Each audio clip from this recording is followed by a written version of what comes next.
I woke up to the smell of death. Not metaphorical death. Actual, rotting, stomach-turning stench of something dead death. My house sat at the corner of Cedar Grove Lane, a quiet cul-de-sac where the loudest noise you'd normally hear was a lawnmower. But that morning, something was wrong. I threw on a pair of boots and rushed outside, still in my old flannel pajama pants. The sun had barely cracked over the rooftops, and there it was right on the edge of my lawn, half hidden under a pile of decorative pine needles. A dead raccoon.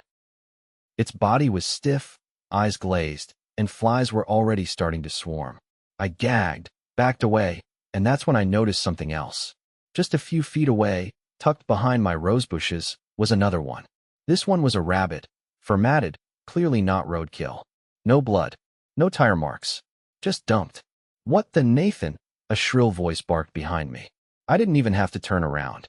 That voice was seared into my brain. Nadine Kensington, HOA president, neighborhood tyrant, and the human equivalent of nails on a chalkboard. She was already halfway up my driveway, arms crossed, her bleach blonde helmet of hair glinting in the morning light. "You need to clean up that mess immediately," she snapped. "Excuse me," I said, turning to face her. "You think I put these here? Well, it's your property, isn't it? Maybe if you didn't let your yard look like a jungle, the animals wouldn't be so attracted to it." My yard, for the record, was perfectly fine. No weeds, grass trimmed weekly, flower beds neat.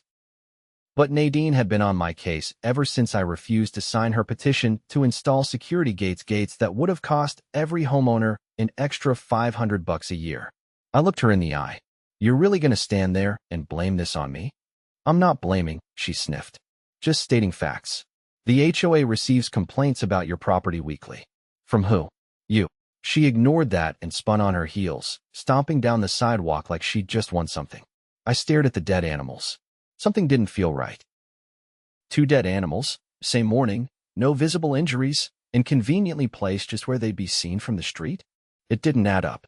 I grabbed a shovel from the garage, double-bagged the bodies, and dumped them in a trash bin. But I didn't stop there. By noon, I'd installed 2 motion-triggered cameras, one facing my front yard, the other angled toward the side hedges. I had a gut feeling this wasn't over, and I've learned to trust my gut. Sure enough, the next morning, I found another one. A squirrel this time. Fresh. No blood. Just lying there, stiff, on top of my welcome mat. That was it. I reviewed the footage with a cup of black coffee in hand, and at exactly 3:42 a.m., a figure appeared on the screen. Hooded, gloved, and carrying something in a plastic bag. They crept up to my porch, placed the squirrel, and walked off. I paused the recording, zoomed in, and my blood boiled. Even with the hoodie up, her posture, her walk, that purse swinging from her elbow, it was Nadine. I couldn't believe it. This wasn't just some petty HOA harassment. This was deliberate animal cruelty. Who does that? I didn't confront her. Not yet. I wanted more. And I got more. Over the next 3 nights, I caught 2 more HOA board members, Dennis, the treasurer, and Leona, the secretary, sneaking onto my property, each time with a different animal corpse. Possum, skunk, another rabbit. All carefully placed, all with the same method. They were trying to build a case against me, probably to find me out of the neighborhood or claim my property was a health hazard. I'd heard rumors about them doing this sort of thing before, but nobody ever had proof. Until now. I downloaded every clip and backed them up twice, one on a flash drive, one on a cloud drive labeled HOA crimes. The next morning, I called the county's health department. They didn't waste time. A field inspector named Marla showed up that afternoon in a white pickup marked with the department seal. She walked the property with me, examined the footage, and didn't say much, just took notes and asked questions. "How many total incidents?" she asked. 6 so far, all within the last week. And I've got footage of 3 different people placing the animals. Same people all on the HOA board? Yup, all high-ranking. President, treasurer, and secretary. Marla looked up from her clipboard. "You have any enemies on the board?" I laughed. "You could say that. I'm the only one who voted against their last 2 proposals. They've been trying to find me for made-up violations ever since." She nodded. "We'll be escalating this." That night, I saw the HOA meeting notice posted at the park bulletin board. Monthly meeting, open to residents. I circled the date in red on my calendar. I had plans. The day of the meeting, I showed up early. The little rec center room was filled with folding chairs and fake plants, and the HOA board sat at a long table up front. Nadine wore a bright pink blazer and fake pearls like she was about to host a game show. "All right," she chirped, tapping her pen on the table. "Let's get started. Any new business?" I raised my hand. "Yes, I've got something." Nadine's eyes narrowed, but she forced a smile. "Of course, Mr. Mather. Please keep it brief." I walked to the front, pulled out a USB drive, and looked her dead in the eye. "I'd like to present evidence of criminal activity by multiple members of this HOA board." The room fell silent. Even Dennis stopped chewing his gum. I plugged the drive into the laptop connected to the projector and queued up the footage. One by one, the videos played: Nadine dropping the squirrel on my porch, Dennis tossing the skunk near my garage, Leona crouching behind my fence with a trash bag. People gasped. A few neighbors turned to whisper to each other. Nadine's face went pale. "This is real," someone called out. "Time-stamped, motion-triggered footage," I said. "All of it." I've also handed copies to the health department. They're investigating for animal cruelty and biohazard violations. Nadine stood up. "This is slander." "No, Nadine," I said. "This is evidence. And you're done." She opened her mouth, probably to say something about legal action, but before she could, Marla from the health department stepped into the room, followed by two uniformed county deputies. The room didn't breathe.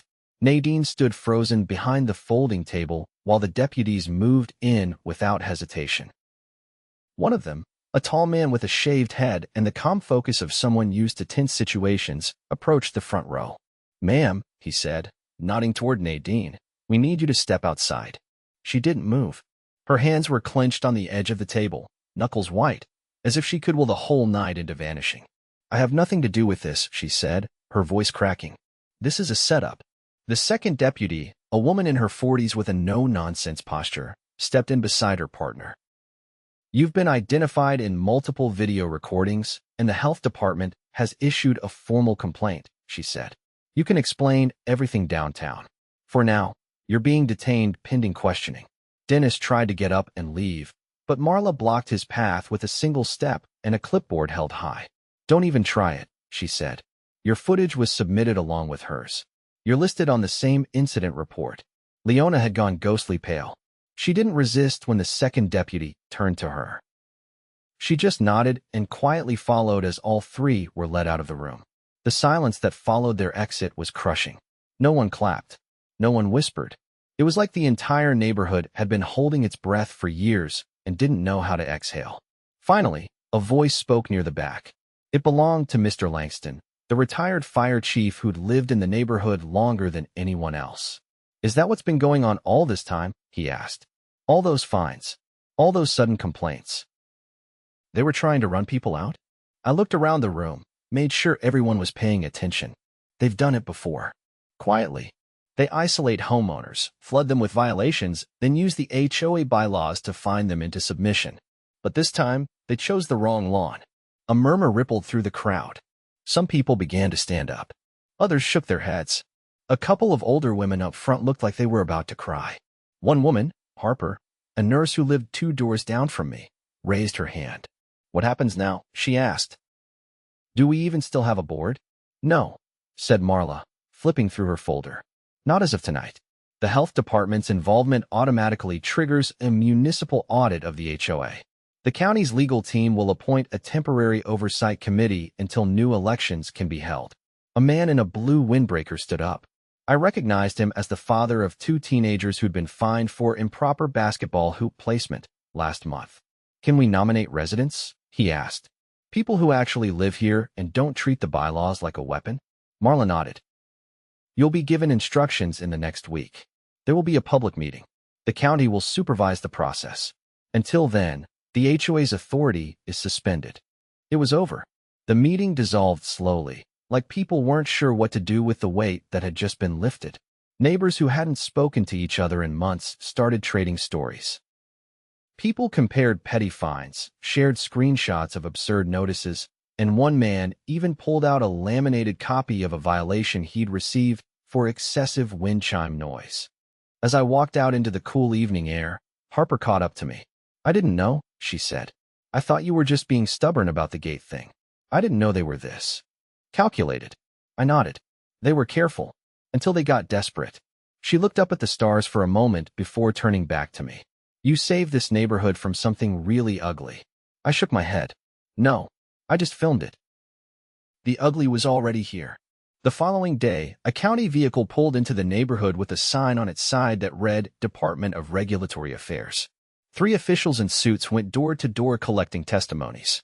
I watched as neighbors opened up, some for the first time in years, about fines that didn't make sense, sudden citations for invisible violations, and the strange disappearance of community funds earmarked for park upgrades that never happened. One of the auditors, a woman with a sharp jawline and a clipboard that never left her side, stopped by my house. We've reviewed some of the financial documents, she said. A lot of the board's transactions were hidden behind discretionary spending codes. We're running a forensic audit now. If the embezzlement totals what we think it does, the charges will go beyond animal cruelty. I raised an eyebrow. Fraud. She nodded. Likely multiple counts. We suspect they were collecting contractor kickbacks as well. Fake repairs. Inflated invoices. That kind of thing. What happens to the money? If we can recover it, it'll be returned to the HOA and held in trust until a new board is in place. Any misuse of funds will be documented in the county's public record. More neighbors came forward after that. One woman had emails from Leona threatening her with escalated enforcement if she didn't repaint her shutters. Another man had audio clips of Dennis bragging about how easy it was to get people to move by citing vague safety concerns. Each piece painted a clearer picture. The HOA had become a cartel in khakis and clipboards. 3 days after the meeting, I got a call from the district attorney's office. A young prosecutor named Devin wanted to meet and go over the footage again. We sat in a small conference room downtown, and I watched as he took notes with a kind of intensity that told me this wasn't going to be quietly swept under the rug. These videos are solid, he said. We've already charged all 3 with animal cruelty and trespassing, but we're building a broader case. On what grounds? He turned the laptop toward me. Pattern of harassment, conspiracy to commit fraud, and abuse of regulatory power. If we can prove they used their official positions to target residents for personal gain, we're looking at felony charges. I leaned back in the chair. They never thought anyone would challenge them. Devin nodded. Most people don't. That's how it goes with HOAs. They count on silence. But you didn't stay quiet. As I left the building, I passed a news van pulling up to the curb. Word was getting out. Back in the neighborhood, the mood had shifted. People were outside again. Kids rode bikes down the sidewalks without being scolded for disruptive play. Lawns still looked neat, but no one seemed afraid to let a flower bed bloom a little wild. At my house, I removed the security cameras. I left the mounts up, though. A small reminder. That weekend, the county hosted a town hall in the elementary school gym.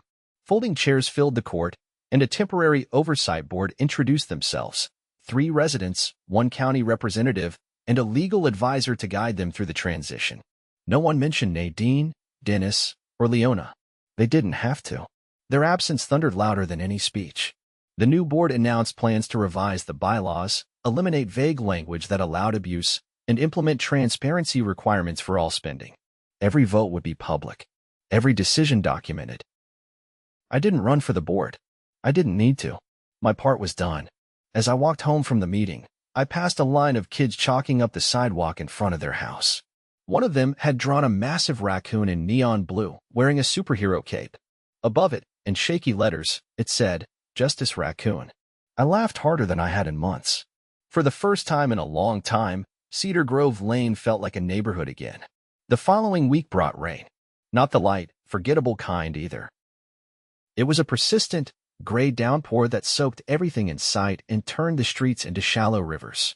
Cedar Grove Lane had never looked so washed out. Driveways shimmered with puddles. The community garden Nadine used to parade around as her personal achievement was nothing more than a sagging mess of drowned soil and broken tomato cages. But people were smiling again. I saw it as I walked to the temporary HOA meeting hosted inside the old Baptist church just off Millstone Road. The county had scheduled it to introduce a community mediator and begin the drafting of new bylaws. No one wore suits. No one stood at a podium. It felt more like a block party than a board meeting. I found a seat near the back, next to a guy in a canvas jacket who introduced himself as Marcus, a contractor who had lived on the opposite end of the cul-de-sac for 6 years. We'd never spoken before. You know, he said, pulling a pin from behind his ear, I built the pergola Nadine fined me for. She said the latticework cast suspicious shadows on the sidewalk. Swore it invited loitering. He didn't laugh when he said it, and neither did I, but I filed it away. Every absurd detail made the picture clearer. The mediator, a woman named Camille with an easy voice and a laptop full of templates, called the meeting to order. She explained the process for rewriting the HOA charter, how residents could propose amendments, and what oversight the county would maintain for the next 4 months. It was all straightforward, dry, even. But no one left early. After the meeting, Marcus lingered. "You still got those cameras?" he asked. "They're down," I said. "Why?" He leaned in slightly. "You might want to put them back up. I saw something last night." Black SUV, no plates, parked outside the old HOA office. Someone was inside for maybe 10 minutes. Lights flickered, then went dark. They left before I could get a photo.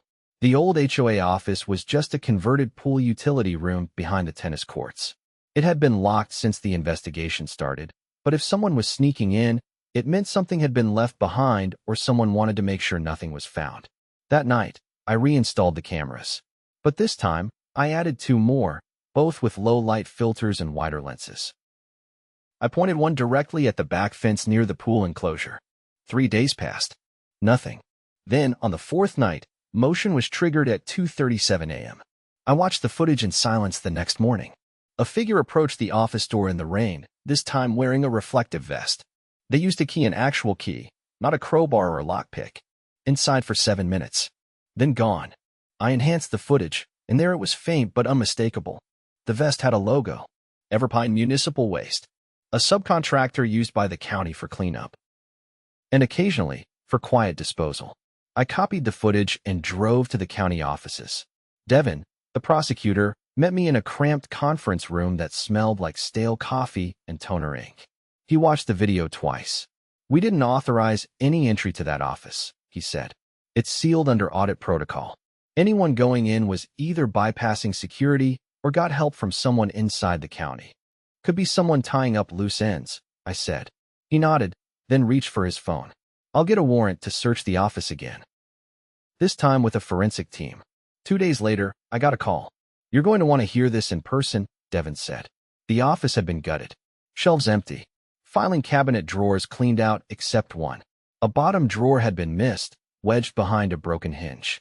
Inside, they found a single manila folder labeled Vendor 5B. Inside were scanned invoices, work orders, and a payment ledger. All linked to a landscaping subcontractor called Greenridge Maintenance.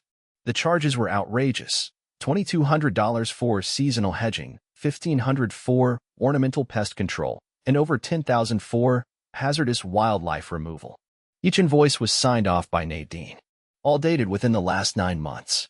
"Greenridge doesn't exist," Devin said. "We ran the business license.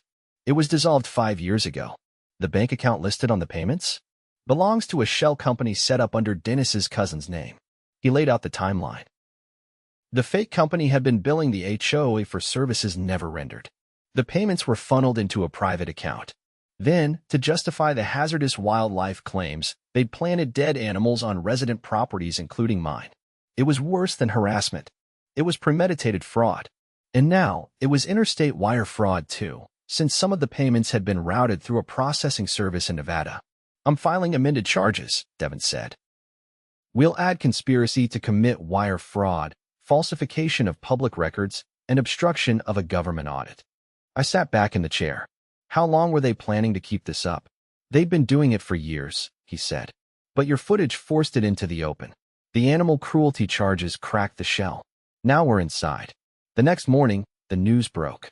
Local media ran the story, but then a larger outlet picked it up, an investigative piece titled "Terror in the Suburbs: The Secret Crimes of an HOA Empire."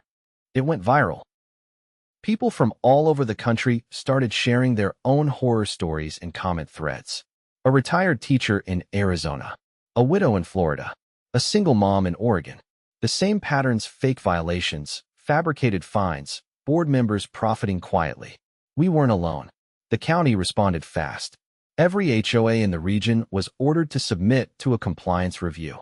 The state's attorney general announced a new task force targeting HOA corruption. And the governor, not one to miss a media opportunity, held a press conference flanked by housing advocates and promised legislative reform. Back in Cedar Grove, the fallout was immediate. The temporary oversight board dissolved the old architectural review committee. They opened up all financial records to residents. They even held a barbecue potluck in the park. No permits, no inspections, no HOA signatures required. Just neighbors and food. I showed up with a tray of ribs and a six-pack. Marcus brought homemade corn pudding. Harper, the nurse, ran a face-painting booth for the kids. People laughed again. They lingered. Late in the evening, as the sun dipped beneath the roof lines, I stood near the grill watching smoke rise into the sky. Devin showed up in jeans and a ball cap, unrecognizable from his courtroom self. "You did good," he said, taking a plate. "I just hit record," I said. He shook his head. "Doesn't matter. You didn't let it go. Most people do." A few feet away, one of the younger kids was drawing with chalk again. This time, it wasn't a raccoon. It was a skunk, wearing a judge's robe and holding a gavel. I laughed. I couldn't help it. Devin grinned. "I think you've started a movement. Maybe. Or maybe people just needed to be reminded that fear only works when everyone keeps their head down."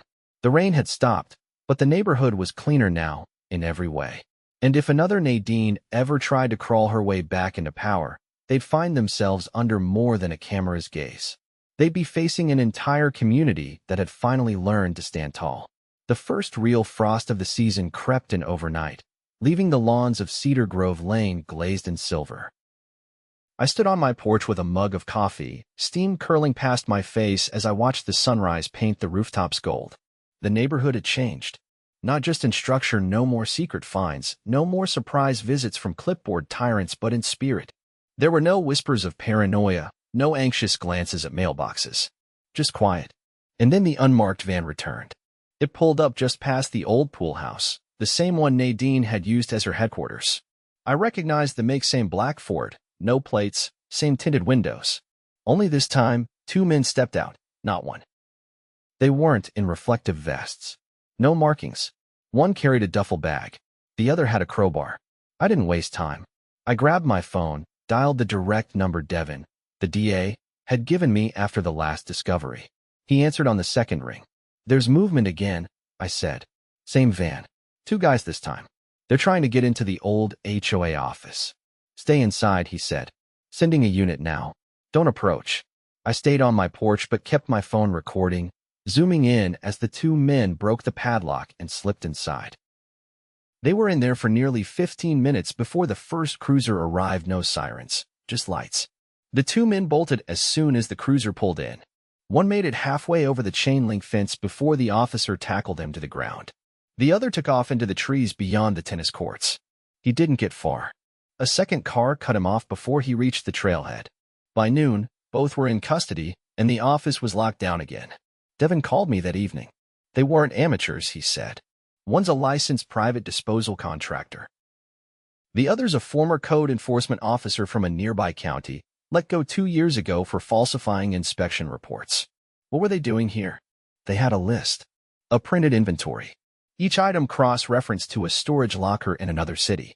Looks like Nadine and her crew had records stashed off-site, audio recordings, bank statements, even blank citation slips with pre-signed HOA letterheads.